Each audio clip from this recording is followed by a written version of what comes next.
When you look up screw up in the dictionary, one of the first pictures you should see is a big, big picture of TNA's logo. I mean it. TNA has to be beyond question, the biggest screw ups in the history of the professional wrestling business. And I don't even know how it can really be argued. I really don't. I mean, they're just bad. And they have been bad for the 11 and a half years that they've been around. It's very frustrating to me because I'm somebody that, yeah, I get agitated and very aggravated with some of the things the WWE does. But when I look at TNA and what TNA maybe should represent to me and to many other wrestling fans and what they actually do represent, I can become even more frustrated with them, frankly, than I ever do WWE. You look back at 2001 when the WWF bought out WCW and bought out ECW. There were literally millions of wrestling fans that I thought at the time, naively apparently, they were just going to flip over to WWF and their audience was going to grow just that much more. Well, it didn't happen. Whether that be because of the lame ass invasion angle or whatever. The fact is, a lot of these people I learned watched ECW or watched WCW only because of the fact that they hated the WWF and they hated what the WWF represented. And they didn't like that style of sports entertainment. They liked the WCW brand of wrestling, or in a lot of cases, the ECW brand of wrestling, whatever the case might be.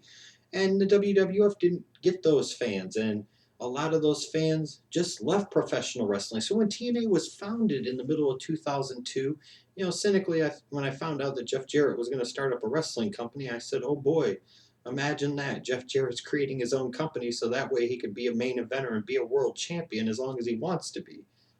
Kind of turns out I was right in a way, but I looked at it and I said, you know what? TNA is going to have that chance to go after those old WCW fans, go after some of those ECW fans, and maybe there'll be a fresh start, a new way of doing things, emphasizing different things, and really become that legit number two wrestling company and become that real alternative to what the WWE has started to become in the 2000s and become that number two brand and the number one brand for the adult male 18 to 39 demographic. But as we found out, TNA has done anything but that. Here's what I don't get.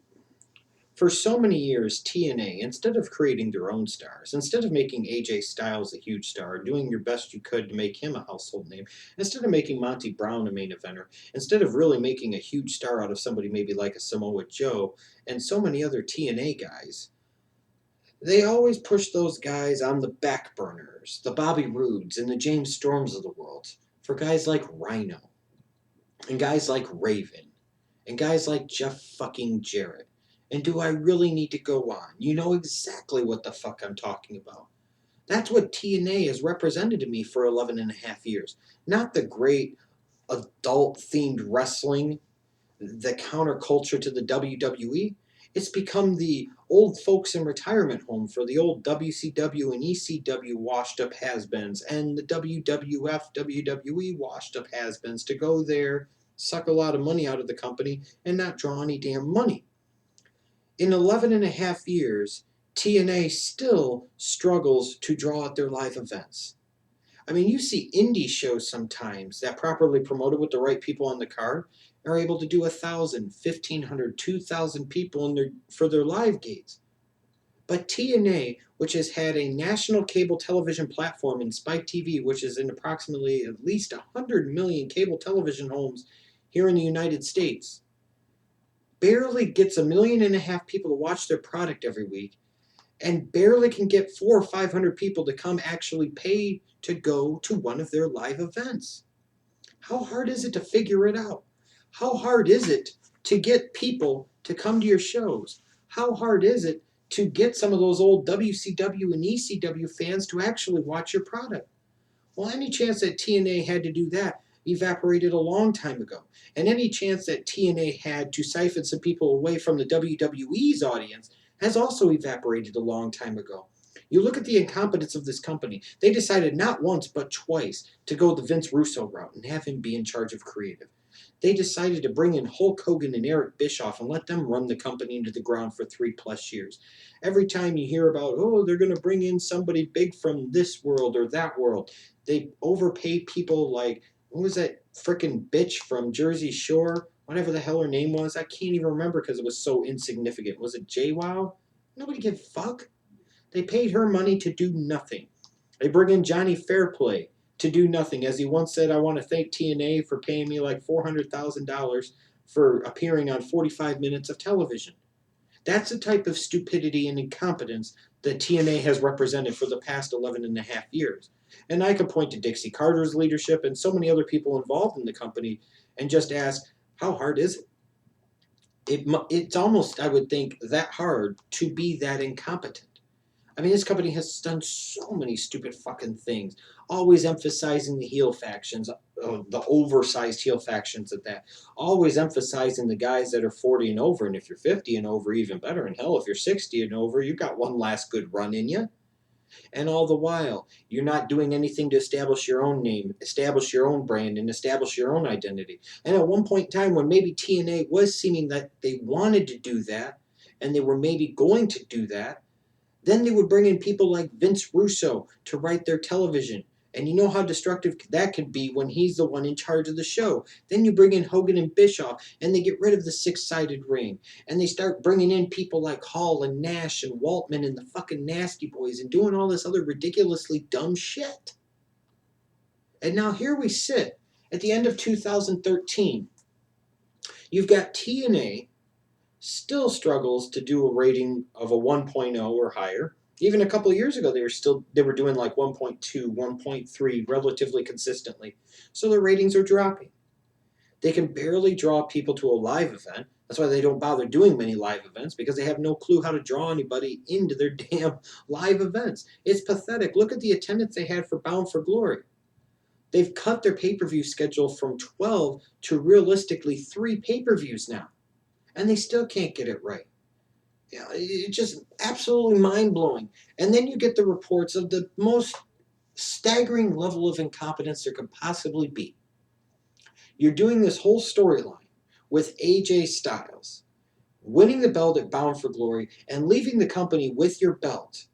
And now reports are coming out that TNA and AJ Styles have no contract agreement, that TNA and AJ Styles are about to part ways, that in the middle of this storyline, which could potentially promise a very good payoff and provide you some intrigue heading into 2014 that your company desperately needs, the guy above all guys that's been the rock, the foundation piece of your company since its opening day in 2002, is now not under contract.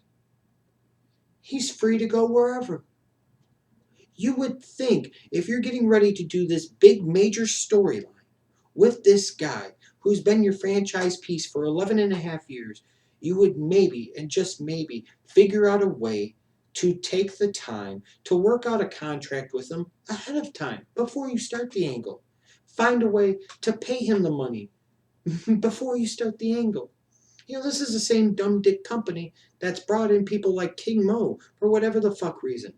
You know, put Tito Ortiz and Rampage Jackson on their television for a short period of time because that's what Viacom wanted them to do, because they just had to push Bellator. I mean, TNA time after time after time has done stupid shit after stupid shit after stupid shit. And their fanboys try, God bless them, they try their best to defend this company and their stupidity. But there is just no more defending the stupidity.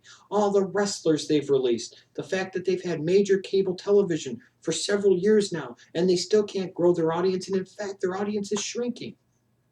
They've been around 11 and a half years, and they still struggle to put 500 people in a damn venue for a live event. You've got Bound for Glory, your biggest pay-per-view of the year, and there was, what, maybe 2,000 or 3,000 people there, and that was it, if even that.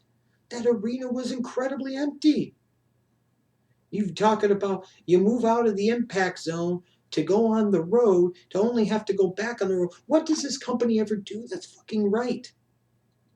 What does this company do other than be the most incompetent, incapable wrestling organization in the history of professional wrestling? It is mind-blowing. It is ridiculous. I could sit here for hours and go through all the incompetent things that this company has done over the years, between signing people for way too damn much money or letting people go when they were hot or when they had talent. You know, you sit there and you tease things with Matt Morgan and you never would do anything, and then you just let him go. You know, at one point in time, the Pope was one of the most over baby faces in your company, and then eventually you just whittle him away and you let him go. It makes absolutely no fucking sense at all what this company does. At one point in time, they were very high on Samoa Joe, and then still several years later, he's never been world champ again.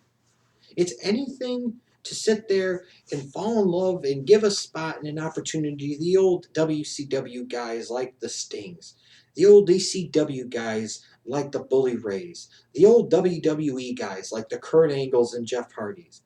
I asked TNA this question after 11 and a half years.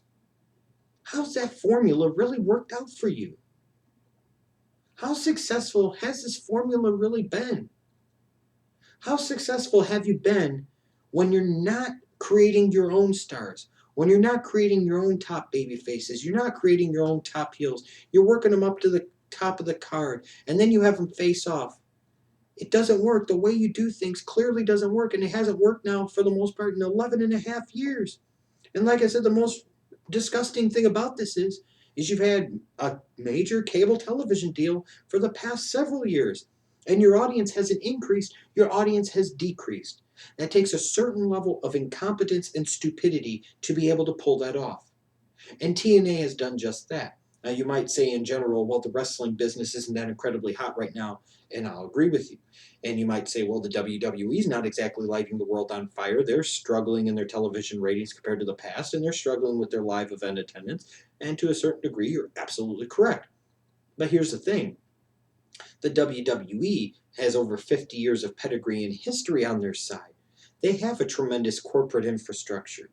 They have demonstrated evidence in the past of being able to know what they do, and occasionally they still are able to pull a rabbit out of their hat. The last couple of years, WrestleMania, they've been able to get over 1 million buys for that show. They have other moments where they do the things the right way, or they do things in a good way. TNA does none of that. Absolutely none of that. And to me, the epitome of this company's stupidity, the epitome of this company's incompetence, has to be beyond question the fact that you now enter into a storyline and you go full steam ahead with it. We're basically about 2 months into it. You're trying to do what the WWE failed to do with the Summer of Punk in 2011, do it so much better. And you were well on your way to doing that. But you forgot to sew up the most important detail. Make sure the fucking guy that's walking around with your world title is actually going to be under contract with your company long term. Make sure that if you're going to go ahead with this storyline, that you're actually going to get a payoff for your fans and a completion for this, because the guy's actually under contract. The guy that really, in my opinion, should have been the first inductee into your company's Hall of Fame, whatever the hell that means, was AJ Styles.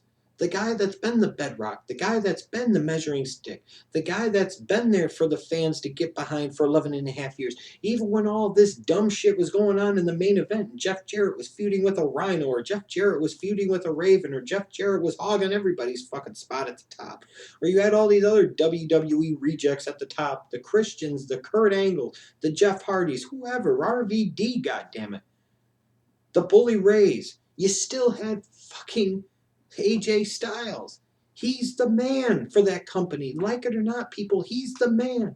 And now it's a possibility that AJ Styles might not be with this company in 2014. You know, someday they're going to write the obituaries about TNA. And it's going to be dumb shit like this. And all the stupid things that they've done over the years. You remember Samoa Joe getting kidnapped by ninjas? Remember when Abyss clobbered RVD with Janice and there was blood all over the place, but when RVD came back, there wasn't a single piece of evidence of any scarring from all that massive blood loss that he had that would have killed a normal guy? It's the storyline inconsistency. It's the inability to develop their own stars.